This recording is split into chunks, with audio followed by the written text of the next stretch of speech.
Assalamualaikum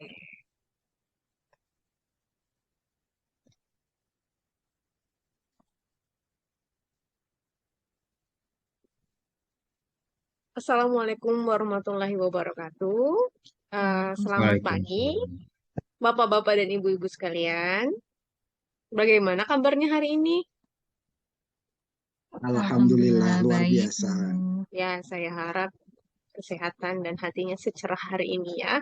Dan untuk teman-teman yang sakit, mari kita doakan semoga mereka sembuh. Seperti itu.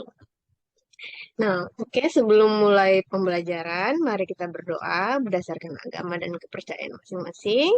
Semoga dengan doa yang kita panjatkan, pelajaran hari ini bisa bermanfaat untuk saya dan juga untuk Anda sekalian. Berdoa mulai.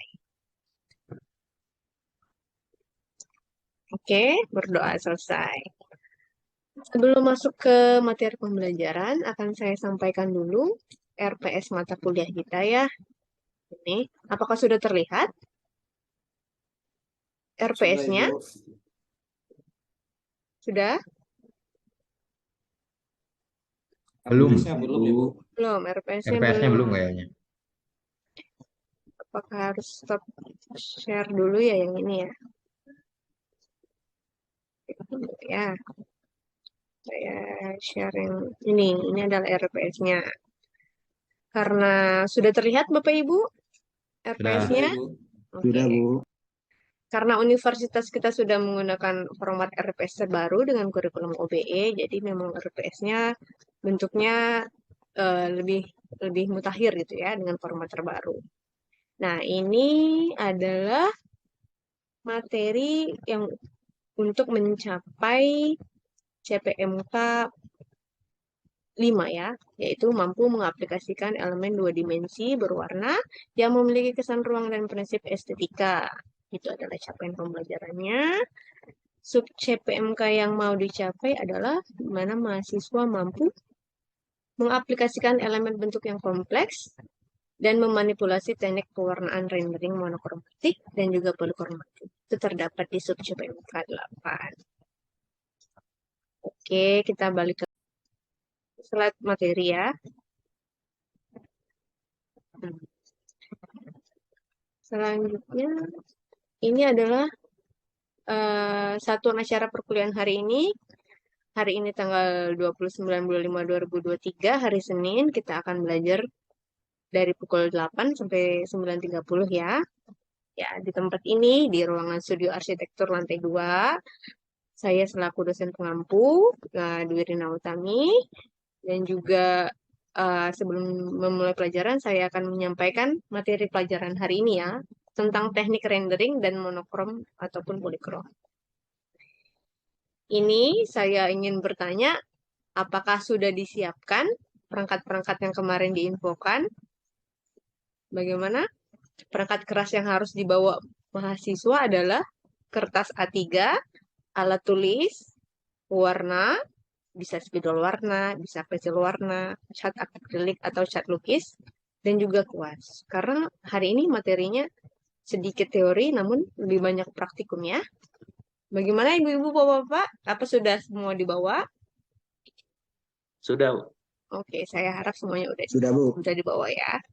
Ini adalah langkah-langkah pembelajaran dari mulai pendahuluan, isi, dan penutup. Namun nanti kita blended aja langsung ke praktek belajarnya.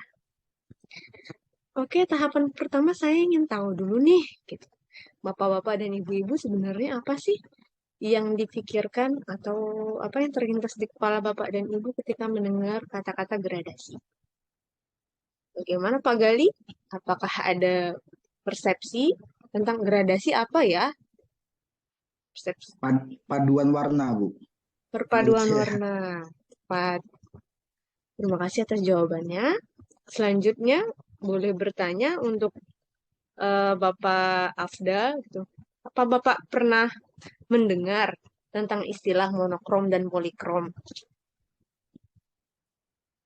Bapak Afdal, Belum, bagaimana? belum, Belum baru, pernah. baru kali ini, Bu. Baru kali ini, oke. Iya. Kalau Bapak Ibu Lia, bagaimana? Apakah pernah mendengar istilah monokrom dan polikrom? Monokrom itu satu warna ya, Bu ya. Mm-mm. Hitam putih. Kalau polikrom banyak warna gitu ya, Bu ya. Terima kasih atas jawabannya. Sepertinya dari pendapat Bapak dan Ibu sudah bisa diterima, namun akan lebih jelas dan benar jika kita mendengarkan materi Inggahir ya. Jadi akan ada wawasan baru untuk Bapak dan Ibu di sini. Selanjutnya, saya akan menjelaskan nih apa itu gradasi. Jadi gradasi itu menurut KBBI adalah susunan derajat atau tingkat. Gradasi juga memiliki eh, merupakan peralihan dari satu warna ke warna lain. Nah, dan teknik gradasi sendiri itu adalah perubahan warna dari terang ke gelap ataupun dari gelap ke terang. Selanjutnya, setelah menjelaskan tahu tentang gradasi, sekarang kita belajar dari warna. Warna adalah spektrum tertentu yang terdapat di dalam suatu cahaya sempurna. Jadi warna itu adalah kesan yang diperoleh oleh mata. Jadi warna dipantulkan oleh benda-benda yang terkena cahaya. Sehingga warna hitam itu sebenarnya bukan warna. Karena tidak ada cahaya di sana, makanya jadi hitam. Jadi sebenarnya hitam itu nggak tergolong warna ya, Bapak dan Ibu. Jika kita mengacu pada teori ini. Selanjutnya, fungsi dari gradasi warna. Jadi, kenapa kita banyak banget melihat palet warna gitu? Kalau untuk memilih cat atau memilih baju juga bisa, atau memilih alat-alat make up, eyeshadow gitu. Mungkin yang perempuan lebih tahu seperti apa gitu. Fungsi gradasi warna itu memudahkan mata untuk menangkap warna, sehingga kita lebih mudah memilih warna apa yang paling cocok untuk kita. Kemudian klasifikasi warna. Kalau kita pernah dengar, oh ini primer, ini warna sekunder, gitu.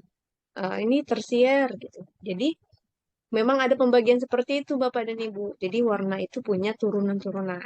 Yang paling utama primer, yaitu merah, biru, kuning. Ada juga warna sekunder, jingga, ungu, hijau. Ada warna intermediate, ada warna tersier, dan juga ada warna kuarta. Nah, warna-warna ini akan terlihat sangat menarik kalau dilihat dari color of wheel atau lingkaran atau roda-roda warna. Dari sini kelihatan nih bagaimana warna primer diturunkan ke warna sekunder dan juga warna sekunder diturunkan menjadi warna tersier. Berikutnya, kenapa sih warna-warna ini bisa berbeda? Kenapa yang kita tangkap di mata kita berbeda-beda dan juga memiliki efek ke psikologis kita gitu. Apalagi dalam arsitektur ya, kelihatan sekali bagaimana pengaruh warna dalam mendesain interior, dalam mendesain furniture, dalam mendesain fasad juga. Ternyata warna itu punya tiga unsur ini, Pak dan Ibu-Ibu. Ada hue, ada value, dan chrome. Jadi hue itu bisa diartikan warna spektrum yang dominan sesuai dengan panjang gelombangnya. Ada juga value, kalau Bapak dan Ibu suka ngedit-ngedit warna tuh, ditarik ke kiri, ditarik ke kanan gitu. Value-nya mempengaruhi gelap dan terang gitu. Dan juga ada namanya chrome, itu menunjukkan kemurnian atau kekuatan dari warna gitu. Sampai di sini, apakah cukup jelas Bapak dan Ibu tentang gradasi, tentang warna, dan juga apa-apa yang mempengaruhi keterbentukan warna? Oke, sudah jelas ya. Kita beralih ke hal yang paling menarik dari materi hari ini. Monokromatik. Ini saya yakin akan bisa menciptakan insight baru nih pada Bapak dan Ibu.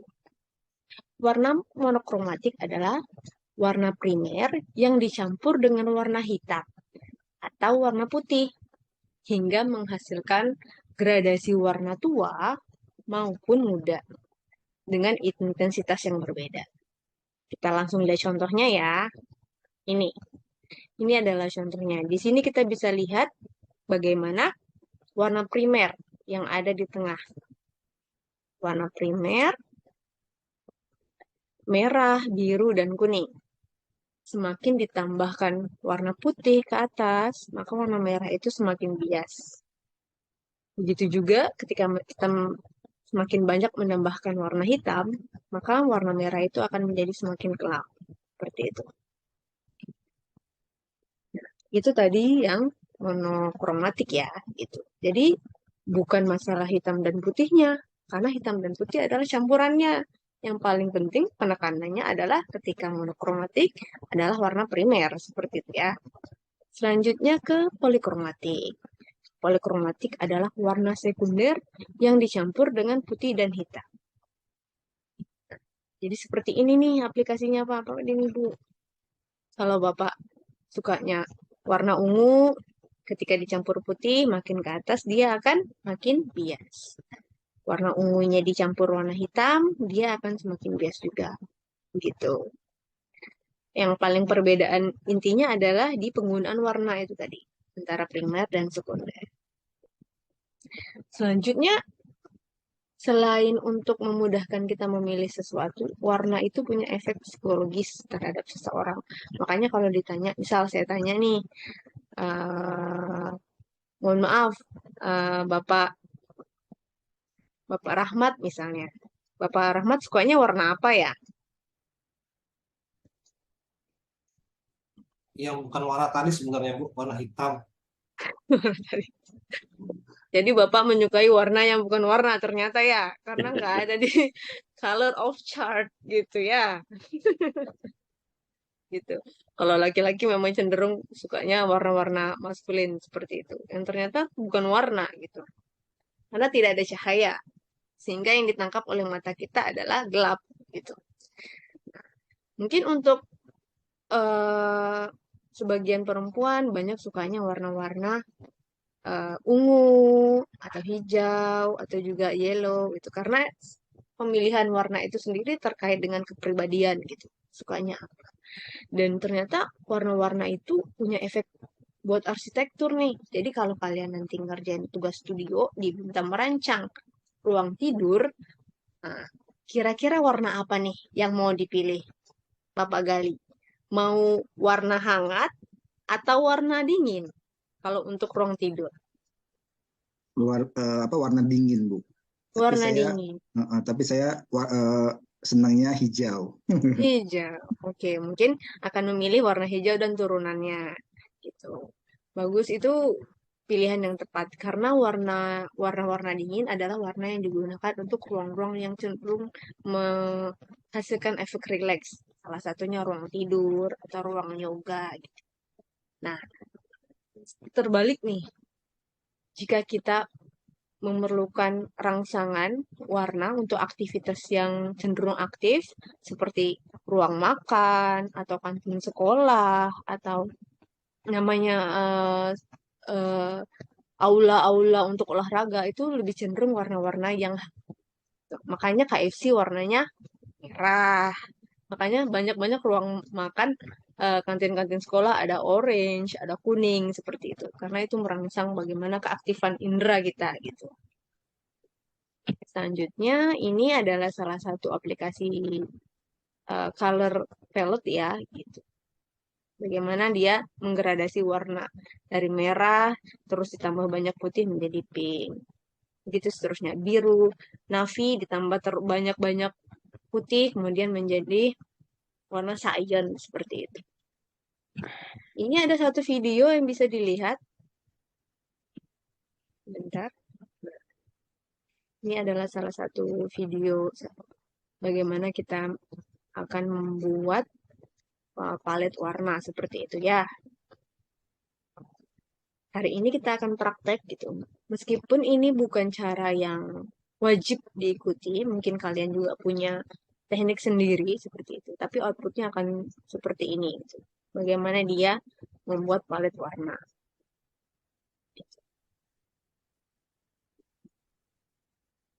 Seperti ini. Mulai terlihat bagaimana ada perubahan dari warna navy ke biru langit, kemudian ke biru tua, kemudian ke biru muda, dan di tengahnya putih. Seperti itu. Oke, videonya mungkin bisa kita tonton ya. Selanjutnya dari video tadi, kita masuk ke tugas praktikum hari ini.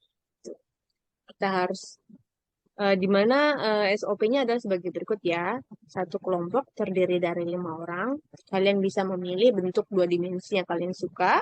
Bisa jadi persegi, persegi panjang, ataupun segitiga yang kemudian membentuk gatra-gatra untuk kita bikin palet gitu. Setiap kelompok juga bebas untuk memilih teknik pewarnaan, apakah polikromatik ataukah monokromatik. Tugasnya dikumpul 15 menit sebelum perkuliahan karena tiap-tiap kelompok harus mempresentasikan karya di depan kelas. Konsep apa nih yang diusung untuk karya ini? Terakhir karyanya ditempelkan di ruang studio ya, gitu. Sebagai bukti kalian telah melakukan proses pewarnaan di pelajaran di matra ini. Apakah sudah jelas tugas praktikumnya? Atau ada yang ditanyakan? Silahkan bertanya ya, tidak usah malu-malu. Oke. Selanjutnya, ini adalah rubrik penilaiannya. Ini adalah aspek penting ya. Saya harap tiap-tiap kelompok memperhatikan aspek-aspek apa saja yang akan saya nilai dalam praktikum kali ini. Yang pertama ada perencanaan, pelaksanaan, hasil dan produk, orisinalitas, kedisiplinan, dan juga kolaborasi. Ya tentu saja kolaborasi karena ini tugas kelompok ya. Jangan satu orang yang ngerjain, semuanya harus ngerjain gitu. Ini ada juga deskripsinya, silahkan dibaca apa saja yang termasuk dalam aspek-aspek tersebut. Nah, gitu. Di bawah juga tertera bagaimana poin penilaiannya. Jadi saya menilai karena ada deskripsi dan indikator-indikator di atas ya anak-anak. Bukan bersifat subjektif atau seperti apa gitu. Saya harap sebagai calon arsitek, sebagai calon desainer, kalian harus mengetahui salah satu ilmu dasar banget dalam arsitektur. Sebelum mengenal 3 dimensi, tentunya kalian harus mengenal juga 2 dimensi. Apalagi tentang gradasi-gradasi warna dan teknik pewarnaan ini. Oke, silahkan dikerjakan tugasnya. Saya akan berkeliling sebentar. Gitu. Oke, untuk Ibu Lia, kira-kira dalam kelompoknya memilih warna apa, Bu? Untuk tugas polikromatik, memilih warna apa? Ya, Bu. Warna ini, Bu. Warna kuning. Oke, warna kuning. Berarti memilihnya polikromatik ya. Oke, Ya. tolong dipraktekkan sesuai dengan video ataupun jika kalian punya teknik sendiri, mau ditaruh duluan pencampuran warnanya di wadah baru kemudian diaplikasikan boleh gitu. Untuk Bapak Gali, memilih warna apa untuk tugas kali ini? Tetap hijau, Ibu. Tetap hijau. Berarti bapaknya greenish ya. Orang-orang yang benar-benar suka hijau, hijau, hijau gitu. Untuk pemilihan warna saya bebaskan, untuk teknik warnaan juga saya bebaskan, asalkan rules of praktikumnya tadi diikutin ya. Oke, silahkan dikerjakan. Saya akan berkeliling untuk menanyakan kelompok yang lain seperti apa, progres dan kendalanya. Oke. Oke, sepertinya ini sudah habis waktunya, silahkan dikumpulkan. Saya minta satu orang presentasi. Ketika dia selesai presentasi, maka kita akan masuk ke tahapan AOL ya, sebentar. Hanya sekitar 5 menit lagi. Oke, silahkan presentasi. Oh, baik, baik. Terima kasih atas presentasinya. Ini adalah tahapan AOL, di mana saya akan bertanya kepada Bapak Afdal misalnya, setelah ngikutin mata kuliah ini, kesan apa yang Bapak dapatkan? Dan sudah bisa membedakan belum sekiranya monokrom dan polikrom itu apa ya? Gitu. Iya, baik. Terima kasih, Bu. Sudah, Bu. Jadi tampak jelas ternyata selama ini banyak warna ya. Yang tadi juga tadi cerita dari Pak Rahmat, ternyata hitam bukan warna gitu ya, bukan bagian dari yang Ibu jelaskan tadi gitu ya. Namun Betul. sejauh ini saya sudah mulai ya paham lah apa yang disebut kemudian monokrom dan polikrom. Kira-kira begitu. Baik, Bapak, terima kasih untuk jawabannya dan kesannya. Oke, sekian mata kuliah di Matra untuk hari ini. Terima kasih atas keaktifannya. Terima kasih untuk semua atensi yang diberikan. Saya hargai semua karya-karya yang kalian hasilkan. Ini adalah tahapan belajar yang dapat nilai bagus. Jangan sombong, dan yang dapat nilai jelek itu hanya masalah waktu. Asal semua rajin pasti bisa. Kalian pasti hanya perlu berusaha lebih sering, berusaha lebih keras lagi. Oke, terima kasih. Untuk materi pertemuan berikutnya adalah tentang menggambar kesan ruang. Tolong disiapkan eh, alat tulis dan alat warnanya juga seperti biasa. Oke, saya akhiri. Wassalamualaikum warahmatullahi wabarakatuh. Waalaikumsalam warahmatullahi Waalaikumsalam wabarakatuh. warahmatullahi Oke. Terima kasih Bu Dwi Rina. Kita beri tepuk tangan dulu untuk Lagi selesai. ya, Pak? Iya, sampai nanti selesai Pak Yulian memberikan masukan dan saran ya Bu ya. Oh, baik-baik. Nah, oke, siap. Silakan Pak Yulian. Oke, terima kasih Mbak Lia. Selamat ini Mbak Rina ya, saya sebut Mbak Rina aja. Ya, Karena namanya tiga terima sih. kasih banyak. Ada Dwi, ada Rina, ada Utami. Oke, ini untuk semester 1 Mbak ya. Iya, Pak, untuk semester 1. Pertemuan keberapa tadi? Lupa saya. Pertemuan ke-14, Pak. Oh, 14. Sudah pertemuan hampir terakhir ya. Oke, ini mata kuliah Dwi Matra ya namanya ya. Dwi Matra tentang pewarnaan. Oke. Dari aspek pembukaan, kemudian ini sudah oke ya. Sudah ada pembukaannya, sudah ada motivasi mahasiswa, sudah menghubungkan materi ini dengan materi sebelumnya ya. Nah, media pembelajaran juga sudah ada, tadi sudah mulai menggunakan video, sudah ada simulasi ya. Nah, saya agak bingung yang dengan praktikum tadi sebenarnya. Ini praktikum atau kita mau team based project, Bu? Rencananya pembelajarannya. Kalau pembelajarannya itu kan metodenya kan case study seperti itu, Pak. Dalam arsitektur kita nggak, karena mata kuliahnya rata-rata pasti ada prakteknya gitu. Jadi memang tetap pakai prinsip case method, tapi ada prakteknya. Jadi tidak mempraktekkan mata kuliah yang memang ada SKS praktek gitu. Oh gitu. Jadi bukan PJBL seperti itu, Pak. Ya, ya. Kalau memang dia praktikum ya berarti nanti itu akan dilaksanakan di praktikum ya. Ada tersendiri maksud saya ininya.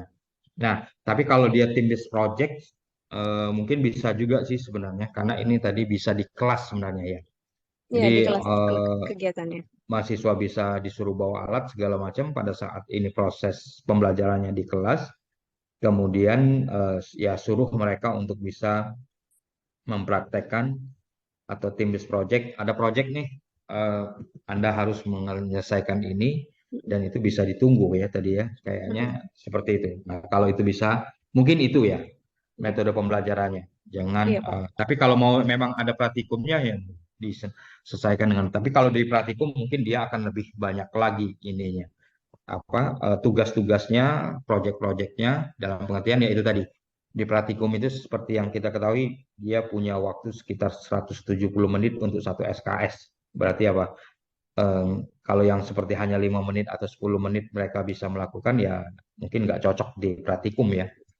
Jadi kalau praktikum memang ininya harus besar dan waktunya jadi panjang dia gitu. Oke.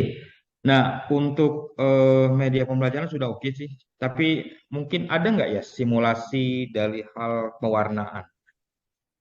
Misalnya kalau saya nggak tahu ada software nggak ya? Misalnya mencampur warna ini dengan warna ini jadi warna apa gitu?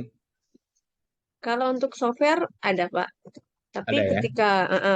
tapi untuk melatih mahasiswa itu kita harus menanamkan pemahamannya secara internal gitu, Pak. Ya, ya, benar. Nah, heeh. Nah, maksudnya itu alat bantu untuk Mbak Rinanya untuk Mm-mm. memberikan apa ya, memberikan materi ini bisa dengan menggunakan simulasi itu tadi ya.